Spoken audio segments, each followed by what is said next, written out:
My goodness, Sophie Strand. I know you don't do a lot of interviews, or you aren't doing a lot of interviews this year. So this is a remarkable privilege. I just want to acknowledge that. So thank you for taking the time to be with me today. I was speaking with somebody last week and she's like, "You're meeting with Sophie Strand." So you have fans in the world, self included. But for those who aren't privileged yet to know Sophie Strand, she is a writer, thinker, a compost heap of myth, illness, science, and radical love. And her new memoir, The Body is a Doorway, I finished it about a month ago, or maybe two now. My goodness, a fierce, tender invitation to live not by fixing, but by rooting deeper into the messy, multi-species web of life. And to see our body as a doorway into chaos and creativity, into the ecosystems, both microscopic and vast, and to the stories that are older and stranger than we can grasp. So for those of you familiar with Unfixed, does this sound familiar? Sophie's path resonates so deeply with me in my own journey, embracing a life not as we wish it to be, but as it gloriously is. So Sophie, I'm honored to have you here. Your writing feels to me like an invitation to unlearn, to leak beyond the edges of self, this structure, and to remember that true survival is always feral, collaborative, always creative, and never, ever, ever tidy. So to kick things off, I just want to jump into the present moment. If you had to describe your current relationship to your body in this very moment, this morning, this afternoon, in just three unexpected words, what would they be? That's really interesting. I'm having a really hard time with it. Well, I'm mostly grateful that it still somehow manages to exist. Cockroach, because no matter what you throw at it, it lives on. So gratitude, cockroach. I joke sometimes that I feel like a cockroach. I'm like, yeah, you throw poison, you throw stuff. I will persist. Pestilence. But also, gallop. That feeling of wanting to run down the hills in the springtime and just let your whole body exceed its borders like a little kid running with gravity and letting the gravity just begin to pull it downhill. So, Wow. Cockroach and Gallop. See, I love you already. Two extra. I mean, we could write a children's book just about those two words. So, thank you for jumping in on those. I want to join you in that Gallop. So, you write that many of the stories that drive us are invisible, and I know you've been working with so much around your health and the invisibility of it. And so culturally ingrained are these stories that we live in that it's hard to even question them sometimes. So in your experience of chronic illness, how did your body become a kind of radar or antenna for detecting these invisible cultural stories? that's a great question. And I would also be curious in what ways your own body is a canary in the coal mine. I think the first chapter in that book is that I'm a survivor of CSA, of childhood sex abuse, and it rendered my nervous system very glitchy, very hypersensitive, very open. People who have been through traumatic experiences, especially at a young age, have a hard time standing down, which means that usually as we get older, our brain does something called pruning, which means we receive too much stimuli to process.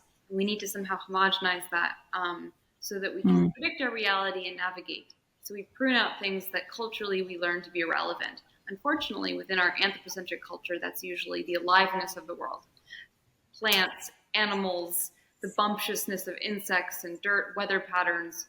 What we learn to recognize is just human stories. But for people who have been through violence, it's too unsafe to gate anything out because anything could be danger. So, and of course, that's not a good or a bad thing. It well exceeds moral categories. It means that it stresses out our immune systems. It makes us more likely to develop autoimmunity, cancer, all sorts of things.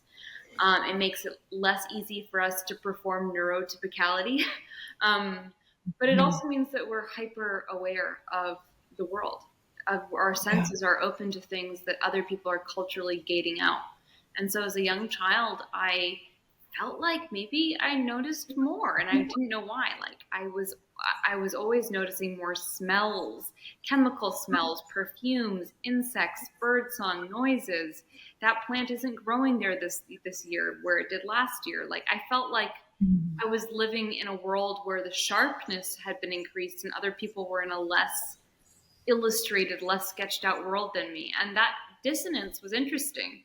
It involved a lot of translation where I'd have to be like, do you notice this? Can you not see this?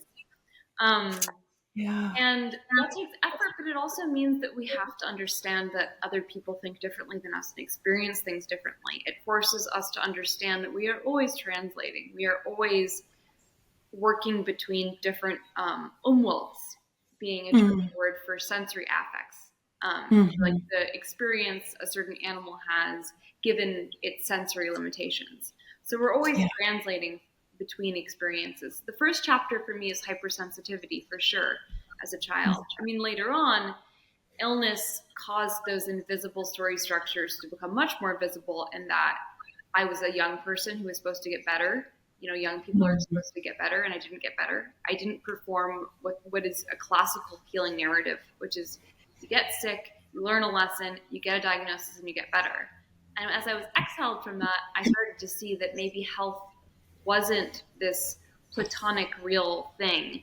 It was something manufactured by capitalism to render most of our bodies deviant, to haunt us. Yeah. That happened later on. What about you? What would you say like the first entry points are?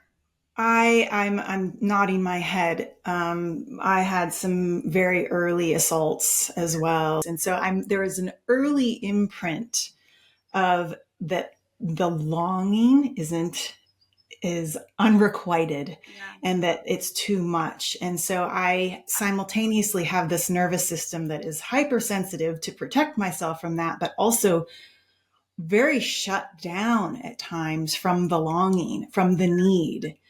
And so the way that translated as an adult, I live with, it's called mal de débarquement. And so it's this constant dizziness. I feel like I'm on a boat all the time.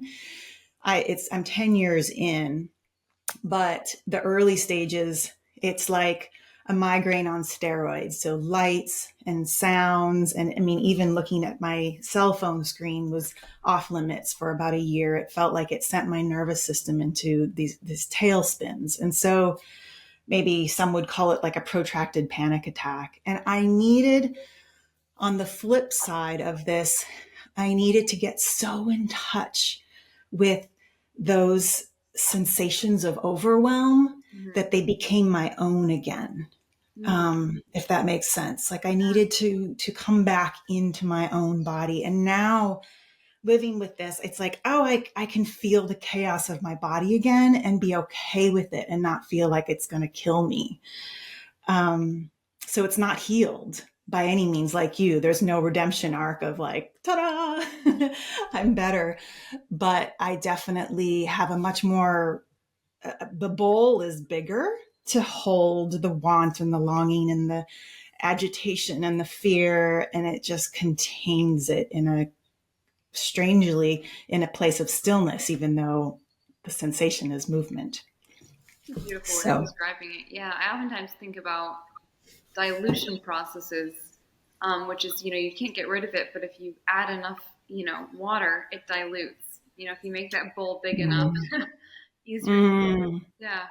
yeah, wow, that is a really great way of looking at it. There's a whole therapy right in there, I think, that you could develop. So, in the body as a doorway, you describe hovering like a balloon above your Yeah. body to escape the pain, and disembodiment that mirrored, you suggest, by our culture's retreat Yeah. into human exceptionalism. So, how might we begin to come back down into our bodies, kind of the way I described my own process, into this larger body of the earth without bypassing the pain?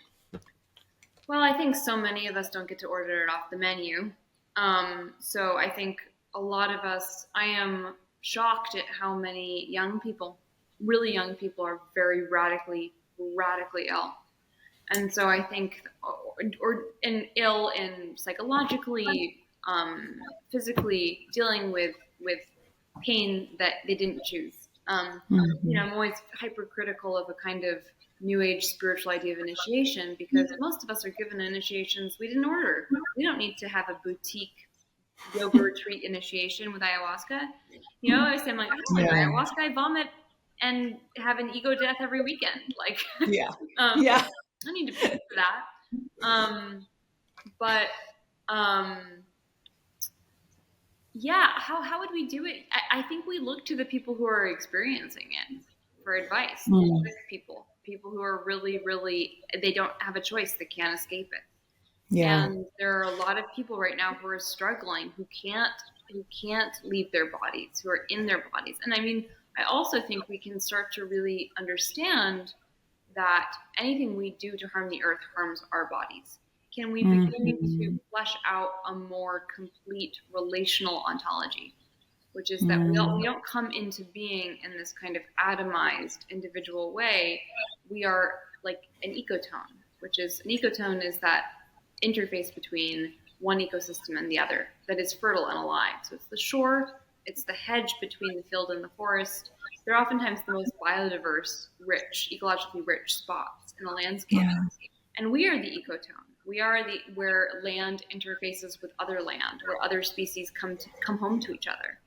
And Mm. I think we can begin to talk about selfhood in a queer, more relational way, and realize that if other beings are hurting, we're probably feeling that in our extended body. I sometimes feel Mm. like, of course, we are anxious. The world is out of its window of tolerance. There is no season that is happening in a way that our ancestors would recognize. Our bodies are anxious because they know something is wrong.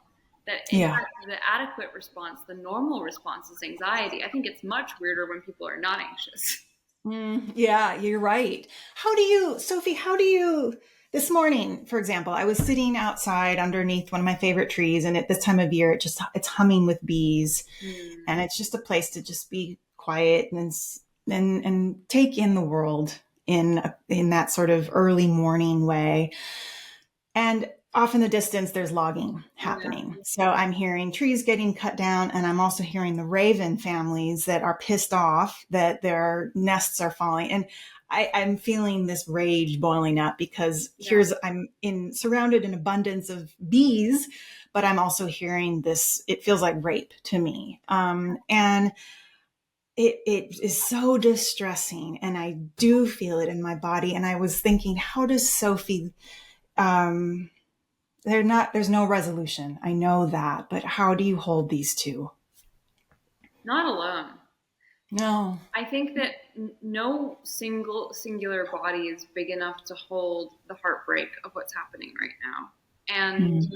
we can only do it. It's like if you put too much pressure on like a single wooden pin, but if you like spread out that pressure over a bunch, it can hold it. Mm. The only way we can hold these feelings is by dispersing the pressure through community, and that community is human and more than human. Yeah. And I think that the more in relationship and dialogue I feel with the trees, the birds, the plants outside my home, my family, my chosen family, the people who live near me, the more I have a, I don't know, like a scaffolding for holding the immensity of this pain. But it's the Mm. body breaks when it tries to process and hold that. Um, I mean, our town, Woodstock, has been dealing with tons of pain. There was a chemical spill. The water is permanently destroyed. Um, there's a lot of pain locally, but it has actually opened up avenues for intersectionality across political divides. People care about the Mm. water. People care about this land. And so for me, the way I hold it is not alone, but through letting it weaken me to the point that I need to reach out for help. And I oftentimes think about disability as being this radical invitation to collaborate because you can't do things alone. That Mm. to be too strong, I always say to be healthy is to be isolated. To be sick is to be relational. You have Yes. to have help. You have to admit that you need help. Yeah. I have a list of my favorite quotes from your book, and that is one of them.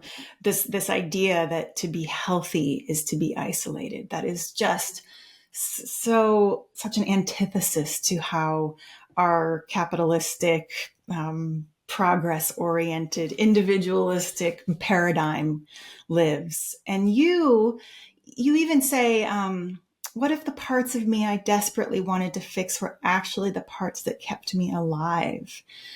Yeah. Um, I Tell me a little bit more about that, because I think that talks about that scaffolding that you're alluding to as well. Well, I mean, there's so many things I think about, which is we we live in a culture that likes to flatten and simplify things into simple heuristics. So we can say who's in, who's out, who's on top, who's in power, where's danger. It's a juvenile way of navigating, it's understandable, but it's not helpful. Things are usually much more complex and gray than that. And one thing is, when we are traumatized, when we are in pain, we oftentimes develop survival mechanisms. And a lot of modern pop somatics and pop psychology is about problematizing these ways we have responded to and adapted to trauma, danger, complexity. When the truth is that oftentimes these weird bridges we build across the abyss were what saved our lives and will continue to save our lives. That to become fully well adjusted in a sick society that's constantly throwing danger your way means you might not be able to adapt, actually. Right. One of the ways I kind of queer this is with the idea of disassociation, which is that because I went through tremendous sexual violence as a child, I disassociated. I became very good at doing it. It is in a kind of standard psychological paradigm that's considered to be a bad thing. There are things about it that are really bad. It meant that I took huge risks. I didn't touch in with my body, and I overrode its pain and its fatigue. But in other ways, there have been moments in my life when I've experienced incredible pain, be it physical or psychological. And I was so glad that I could still disassociate. And it brought me through these moments that otherwise might have cracked my psyche. Yes. For me, it's much more ecological than just that, which is there are places I go. There are places where I've planted my heart and my mind. One of them is a river island in the Baden Kill. And one of them is a field outside of Tivoli near the Hudson River. There are these places that I go and where I am, and they are me, and they hold me, and they keep me safe from harm during moments when my body is undergoing things that are unimaginable. Yeah. One of the more pivotal moments for me learning to live with this dizziness was during a storm. And my husband and I were living at the coast at the time, and the Oregon storms are like sideways rain and branches batting the windows. And I wasn't sleeping much for 2 years during the early stages of the dizziness, because it doesn't go away when I lie down. And so it was just like, okay, now I'm on a boat lying down. And I was distraught, to say the least, and totally fried my nervous system. And I had this moment of imagining the storm. And in that cliche way that meditation teachers do, I went to the blue sky above the storm, and I was like, wait a minute, there is stillness up there. There is a place that is holding this frenzy of wind and rain. And so I thought, well, if that's happening, then I can go there too. And it was very dissociative, but it saved my freaking life. And it became like a muscle for me, where I finally just returned to that over so many times that it just became my new normal. And eventually it actually integrated back in. So it was way out here at first. There was no going in.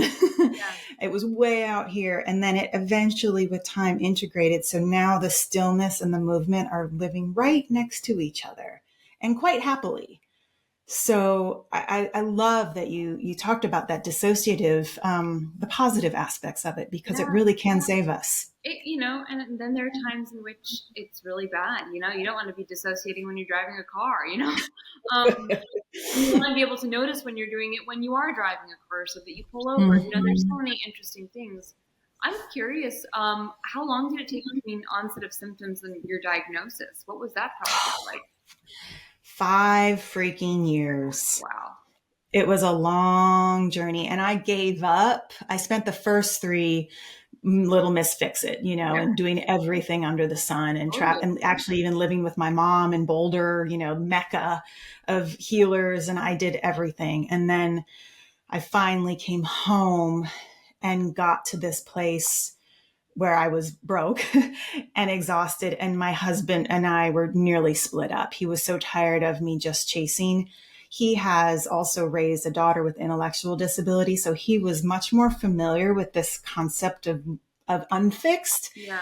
And so even though we weren't talking about it conceptually yet, being back by his side and sort of integrating this part of him that knew that life could be a fucking mess and that he wasn't going anywhere, somewhat started to inch my nervous system back into a Yeah. place where I could hold it. So the fixing was not creating any spaciousness of holding at all. It's so punitive. Mm-hmm. I think there are conditions where when you get the diagnosis, there is a fix. And I think that can be really powerful. But when there isn't an easy fix, it can just, you know, widen out into an absolute desert of inadequacy, feeling like you're Yeah. never quite doing enough. Yeah. Yeah. And it like, it's an assault to our, some deeper intelligence. I mean, I can say this now in hindsight, looking back and having so much more understanding, but it does feel like there is a violence towards self and to Yeah. the potentially, I mean, you even talk about symptoms as being, um, part of this animistic cosmology where everything speaks. And so why wouldn't the symptoms also be like guardians for us, trying to tell us something, and we're trying to get rid of them? We're saying, no, I hate you, go away. But maybe just like Veronica Bond is one of my favorite Substack readers, and she talks about her philosophy is called synchronosophy. Huh. And she talks about how there's these creatures frozen in the permafrost, and that they out like a lot like homeopathy. We just need to bring their essence to the surface, allow them to be there, allow them to breathe, let them integrate into the larger personhood of who we are. And our symptoms can be entities of their own, with their own Yeah. messages. Yeah. Yeah.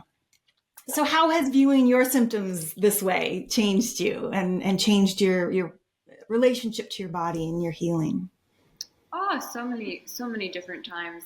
And every time I think that I've reached some kind of plateau of having figured it out, I'm like, oh no, actually, this is new and hard.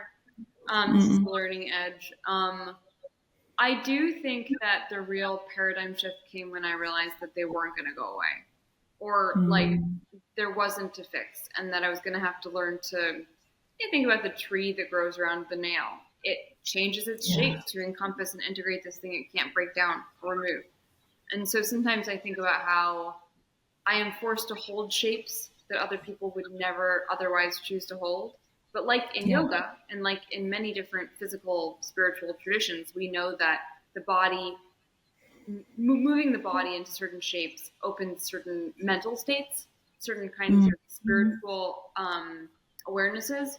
I have come to honor the difficult shapes I have to hold as having Yeah. information for me, and that I don't have to go searching for spiritual experiences when they're given to me every day by my body in ways that are sometimes icky and annoying. But if I show up and I'm curious, I think for me it's really about curiosity.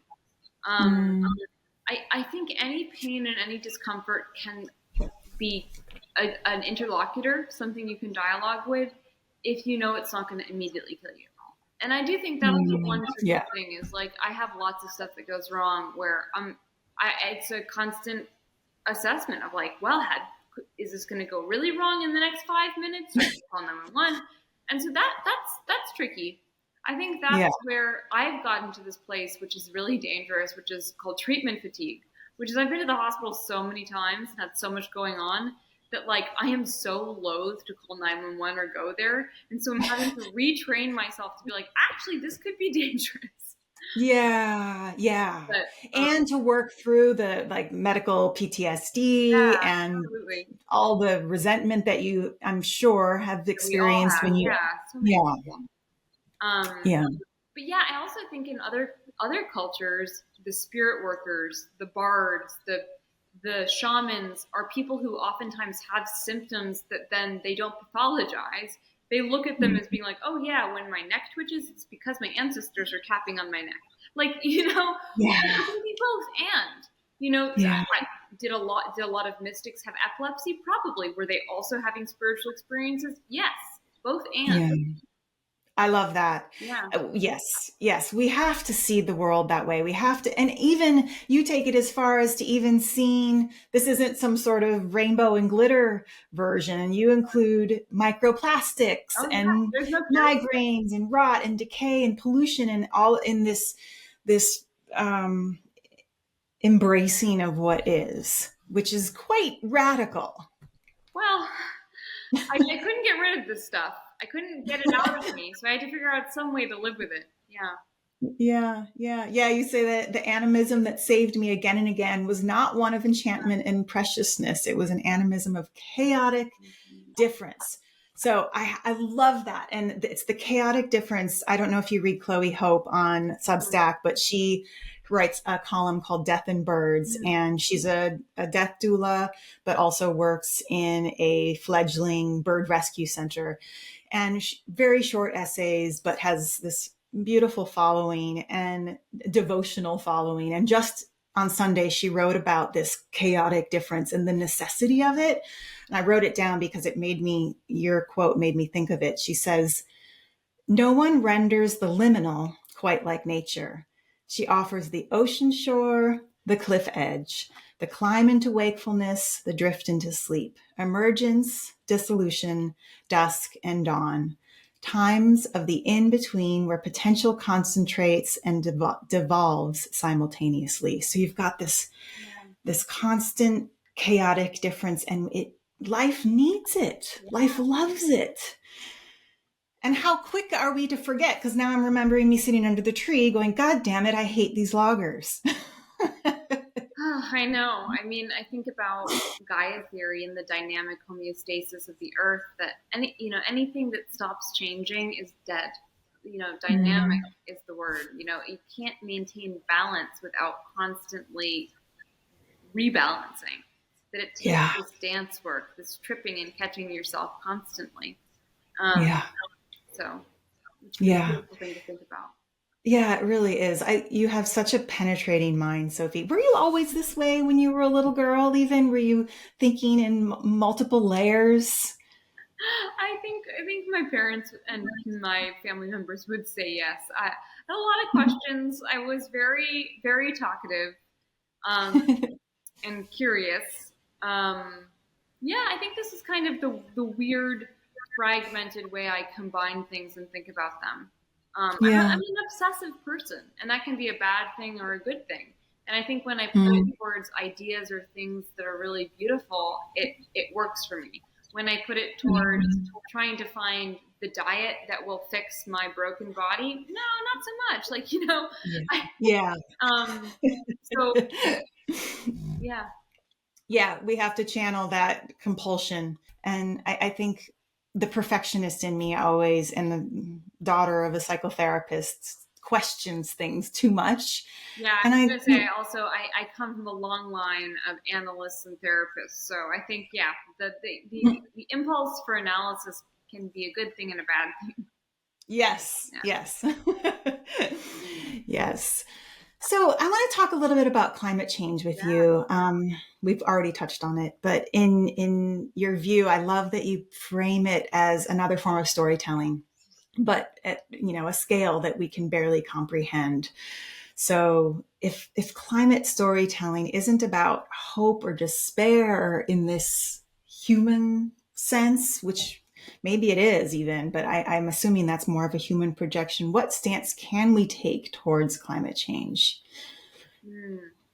Yeah, I mean, the frame I use in my book is I talk about storytelling as emergency, which is, the only art worth making is the art that's going to save your life. Because if it saves your life, it's going to save someone else's life. And the story I use as my example is Scheherazade of the 1001 Arabian Tales and Nights, and how the king kills his wife every night, remarries a new girl. She's married. She's the vizier's daughter. She's very canny and cunning. She knows the only way to stay alive is to tell a story that doesn't quite finish and is compelling enough that convinces him to keep her alive for another night. Mm. And that adrenaline fueled storytelling is, I think, what we are, it's our imperative right now, which is the times are dire. We have to convince each other to not destroy the earth. We have to tell stories that stay the murderer's hand. And I think the Mm. best version of that is non-human storytelling, is the actual, the weather systems, the fluctuations in temperature, invasive species. The earth is saying, I am going to write a narrative, and if you want to be a character in it, you're going to have to learn how to be a side character. You're not the hero. Mm. Like, can you weave yourself into this? Like, things are about to get wild. And so for me, climate change is this big, deep time story that makes our meteor streak lives look absolutely puny. So we need to start Mm. thinking within these much longer scales of story that the earth is telling in. A kind of like Wow. Olympic syntax where, stones are telling the deep time stories. Do you ever actually, I'm imagining you sitting outside with a pen and paper and letting these stories come through you, or do they feel like they're not translated into human language? I think that I am always I I am always a faulty channel, which is like I'm always a radio picking up transmissions and then translating them incorrectly, given how badly put Mm. together the radio of me is. And I think that anything I write is that. Anything I've ever written is me trying to do that. Is trying to Mm. listen to the species and the beings that show up, that get my attention, that want me to write about them. So I try not to do writing that isn't that. But Mm. when I do it, it is coming. It's like a game of telephone. It is coming through so many layers of obfuscation and my little tiny human brain. So I'm getting so much wrong, but I try and listen. I spend Yeah. most of my days outside when I'm not writing. I try and walk for miles, run for miles, and just notice and Mhm. just try and be open to who's showing up to me. Do you have a Mm. practice in your life of doing this? That spending, my husband and I moved from the city about during the early stages of this dizziness. We went to the coast for a year looking for a home, and now we're in very, very rural Oregon. So our little tiny home, 1,200 square feet, is also very open to the acreage around us that is surrounded by wildness, other than these areas that sometimes get logged. But we are not near human beings. And so for me, immersing myself in the care and the nurturing of the land is, I feel like a devotee. I feel like the land picked us and we're here for as long as I am alive to just nurture this space in whatever simple way I can. And sometimes words come, but I'm not a very verbal person. And I feel like things happen in spurts for me where all of a sudden, 3 months later, the ideas are there and I better write them down because I'll forget them. But there's a lot of deep wordless gestating that happens for me. And I'm learning to trust it. Being surrounded by a community of writers, I feel like I should be thinking about stuff all day long, but I'm not a thinker. I don't think until I start putting my fingers on a keyboard. One of my So I, favorite yeah. writers, I was just listening to an interview with her, and she's like, I don't like think when I'm thinking. only ever Mm. think when I'm writing. And I thought that was such a great Melissa Febos. Do you know her? No, what's her name? One of my favorite writers, Melissa Febos. She's a memoirist, nonfiction writer. She just had a great new book come out called The Dry Season about Uh-huh. the history of female chastity, and it's Wow. fascinating. And she said that she said like my mind is like normal, chatty, thinking about myself, not like doing that much. But when I sit down and write and start putting things on the page, things start to happen. Mm. Similarly, I feel like there are constellations of meaning. There are fragments. There are things I can kind of catch in my carrier bag. Some in Ursula Le Yeah. Guin's idea, but it isn't until I sit down and start to put things out and then read them and then respond to them that I start to think too. I'm so relieved to hear that because you are such an intelligent woman. I'm like, sometimes I've thought, even as a child, my mom would often ask me, "What are you thinking?" And I was like, "Nothing. I don't know. I'm just experiencing." I wasn't. And that's a better place to be. I think, there's so much about how we think that's about distancing. And we Mm, all need to get better at feeling and being. and listening. Yeah, exactly. So there's this woman I just recently discovered, and she's anonymous, Yeah. but she has a project called The World is Writing. And she's a writer, and she got to this place where she was tired of her own thoughts, and she wanted to, similar to you, allow the words of the world to share what they needed to share through her. And so she sends anonymous letters to people, signed the world. And I just got some of them from my mom for Mother's Day. And so over the period of 2 months, she'll get these letters from the world. And they're just stunning. Language of the trees and of whatever comes to her. And I have been in dialogue with her, so I actually know who she is, even though she doesn't want people to know who she is. And she said that there is something entirely magical about reorienting her words through this larger macrocosm of existence. Yeah, Especially it reminded me yeah, so much of you. when we are encouraged to self capture and make ourselves into a brand, it's a nice thing to do. To be like, nah, Mm-hmm. it's the world. Yeah, yeah, exactly. I think she feels a freedom in it, and I asked her if I would be able to actually interview her, and she said, "Well, only if you can just link to the website, but not to me, because I don't want anybody to know who I am." So maybe more of us need to move into that space as we, even being a ghostwriter, to be able to allow words come through us and not attach it to, because what I'm even saying right now, how could I possibly claim that it's mine? You have shaped me. The thousands of books I've read have shaped me. The sun this morning shaped me. It's not mine. No, the idea of the authors owning their ideas is relatively new. I always talk about how Homer wasn't a person; it was a tradition. People stepped into the role of Mm, Homer to riff on the theme of the Odyssey in an oral tradition that spanned many hundreds of years before it was finally written down. That the idea of the mhm, individual coming up with their individual ideas is a product of typographic cultures, cultures of text, where you pin an idea to a page, stays still, can be owned. mm, Oral culture's knowledge is relational and changeful. It comes alive mm, every time it's retold. It's retold by different people. So, mm. yeah, It's like the exquisite corpse. yeah, exactly. Yeah, Oh, I love that. healthier way to keep wisdom alive is to let it always be moving through bodies and changing. I think. Yeah. Well, like you said earlier about our wounds being these relational Yeah, and risky yeah. collaborations. So, um,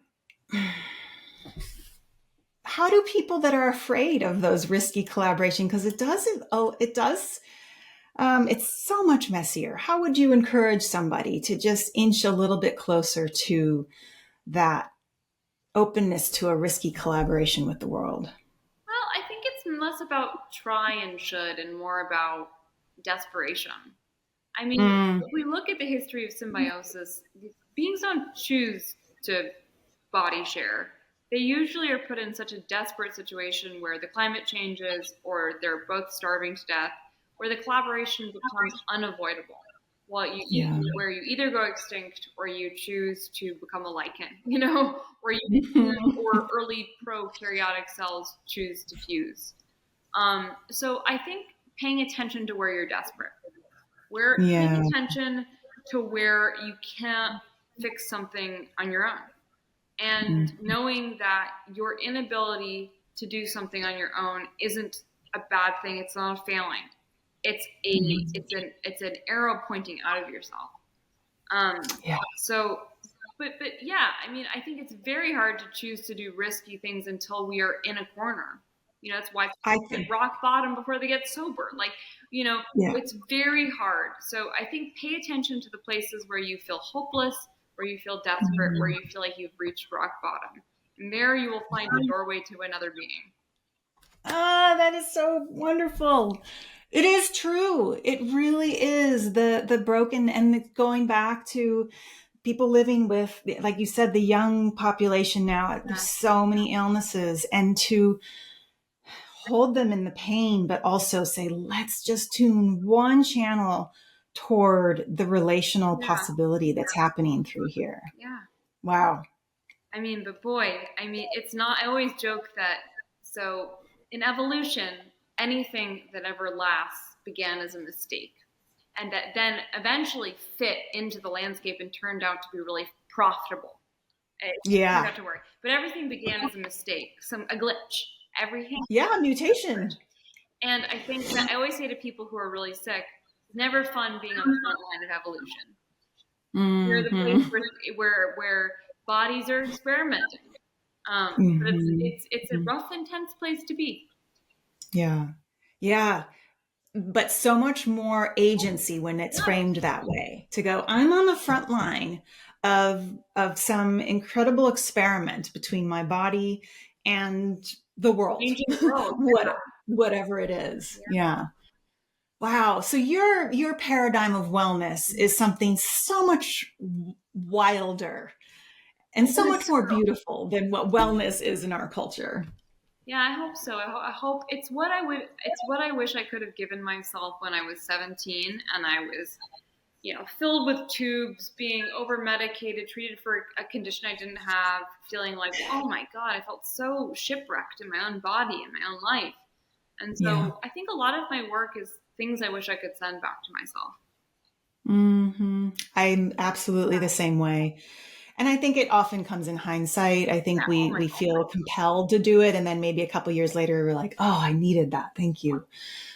And sometimes it comes in the form of it's violent, and you've just been through an incredible, you've your whole adult life has had so much trauma with your body and the experiences that have brought you to your knees, and you just went through yet another one, and yet you do come out of this um, smarter, wiser, more. I mean, those are such stupid words for Like something so much bigger. I've chosen to make meaning out of them. I do say that I in my life these days pray to learn from something other than suffering.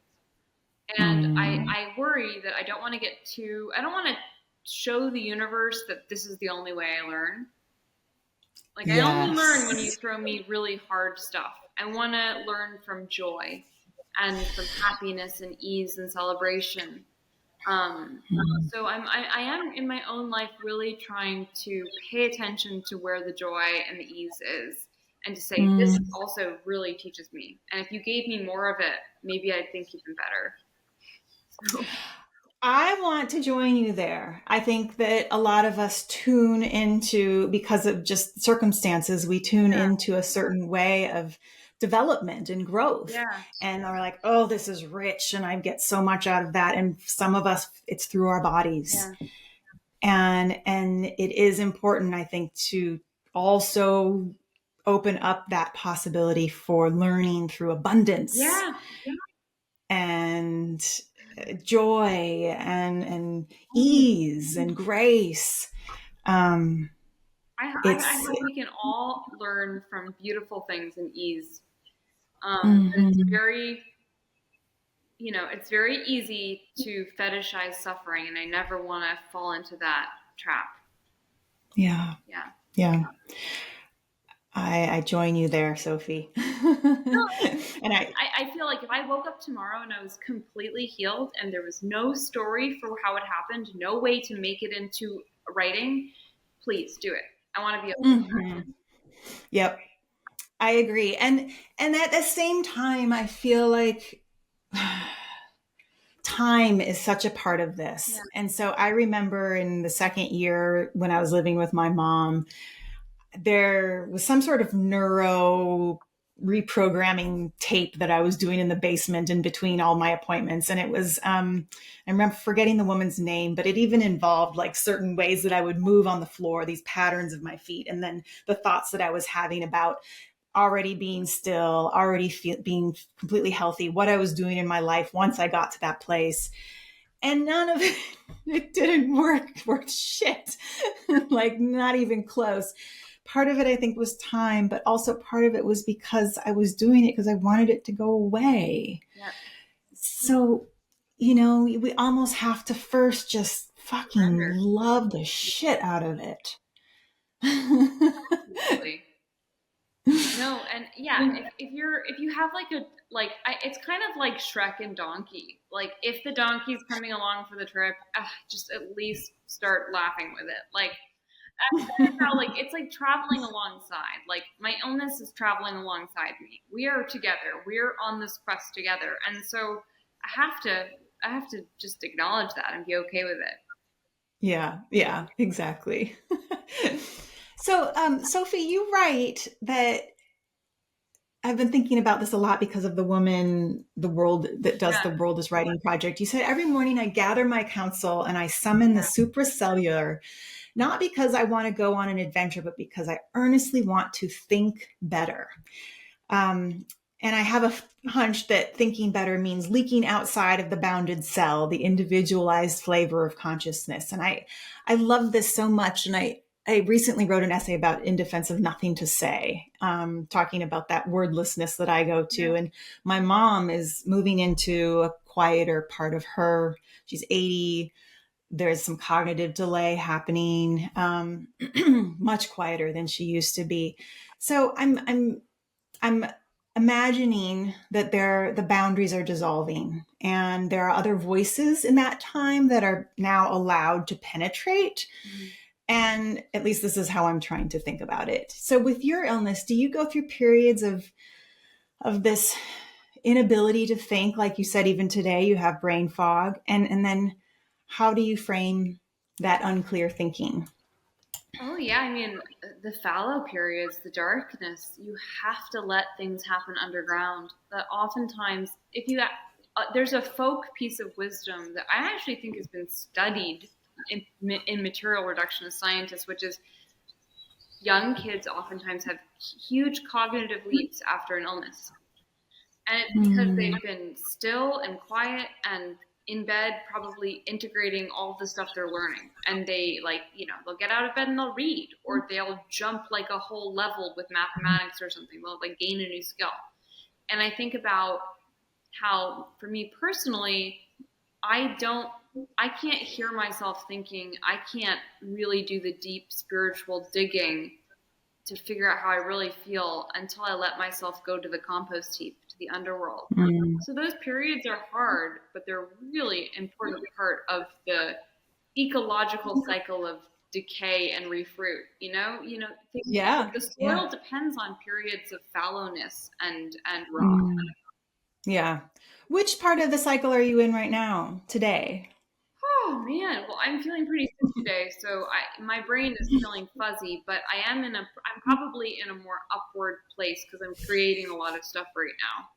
And Mm-hmm. it's been this spring had I received tons of very scary news medically, and one of the ways I navigate that is by creating a new project. I don't know if it's like the best mode, but it helps. So I'm in the final Yeah. stage of finishing a book right now. So I'm in this like Yeah. generative place. And it's exciting and fun. Today, though, in the midst of that season of growth, is definitely a lower key fog day. Yeah. Yeah. Yeah. And isn't it's like we do have the larger 12-month cycles, but we also within those we have so To be many. honest, I mean, I have to, it's so hard explaining to able bodied young friends, like, yeah, we can make a plan a week out. I have no idea what I'm going to be like that day, but Yeah. we'll see. Yeah. I know. I've gone through that in so many ways with so many different friends, and the ones that have stuck around understand Right. No, that it's a good it's win-win process. unpredictable. Yeah. Yeah, and the one thing that's so hard about getting sick, and sounds like you've experienced, is like a lot of people don't want to stick around. It's too scary. Yeah.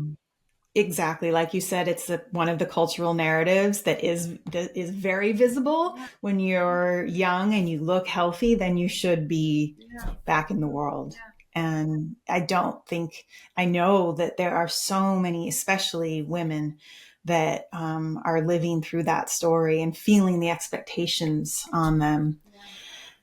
Yeah. And they're gestating something else that is so important.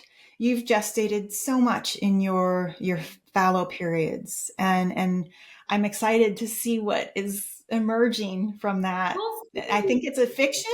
Yeah, well, I've done a bunch of fiction books in the past 2 years, and hopefully Mhm. they'll see the light of day. Publishing is very fickle. It's changing a lot right now too. I'm trying to decide whether I'm going to stick with grad publishing or try something new. So we'll see. Well, we can talk about this. Well, we can. I'll mention it now, but my publisher, Empress Editions, Ah, is new on the map. My book comes out in October, but they are phenomenal. And one of their imprints is romantasy, mythology, and just in general supporting midlife women and in all of our messy fertility and feral ways. So you are already, and in fact, I told the publisher, Elisa Kennedy Jones, that I was going to be speaking with you. And she's oh, like, that's oh my so God, sweet. yay. Well, So maybe this is this kismet moment because at this point, like I'm like, I just want to put these. I've written all these books. They're there. They're done. So okay, well, email coming your way after this because that needs to happen. thank you. I want to just end on you have so much to teach this world, Sophie, and you're so young still. So I want to talk about the ways that you've longed for mentorship in your life Mm. and how you've found mentorship through the world around you, not just through humans. So if you could imagine a curriculum designed by the more than human world, what would some of its core teachings be? What a great question. Yes. We live in a culture that is looking for human gurus, and then lo and behold, there's a sex scandal. Yeah. The great thing about mentoring with a mountain is there's very rarely a sex scandal. Never. Uh, I love the concept of courtship. So, courtship is about play and care and curiosity and dialoguing and coming into relationship with the world again in this playful way, where we have to convince it to want to talk with us. We have to flirt with it. We have to bring it gifts. And so, I think the first lesson in any curriculum is how can we come back into playful courtship with the world again? To convince it, maybe it's not going to give us its flowers, its synchronicities, its signs immediately. We have not shown that we're good at listening and respecting it. So we can begin to be the honorable, chivalric knight coming back into courtship. The other is Mm, that I think that there are beings trying to get our attention all the time. And that if we can listen and then show up for the beings that are trying to dialogue with us, they have so much to teach. Like for mm, example, I was approached repeatedly by woodchucks at the start of the pandemic, and boy, did I want a sexier animal than that. It was coming up with a long-term breakup. I did not want a woodchuck. It was a woodchuck, and woodchucks have taught me more than almost anyone I know. They continue to be. I'm like tied to them, and so I oh, think that find that being that shows up for you and has mm, something to give you and to teach you. And it's going to be long. It's going to involve many, many, many moons. Yeah. Slowly and discursively. It's strange. Yeah. How special would it be for kids first grade? They find that animal. They're out on a walk and they are told to explore who's coming towards them, or they open the question and then allow that to come to them over the next months or years. But then let that evolve over five, No, six right? years. I think we Oh, can give it as aunts and uncles and parents and guardians. mhm. Yeah, but Yeah. definitely not. My husband always jokes people always assign totem animals to themselves and it's like an eagle or No. something gorgeous. And he says, I'm definitely an You, earthworm. what? He's- You don't get to choose. It chooses you. It chooses you. And let me tell you, the woodchucks chose me, and I was like, all right, okay. I love it. Well, Sophie, thank you. This was Definitely, just this such a was really joy. special, and I just hope this is the beginning of many more cross pollinations. Thank you. I would absolutely love that. There's a kinship here, so may this continue. Thank you so much. Enjoy your day.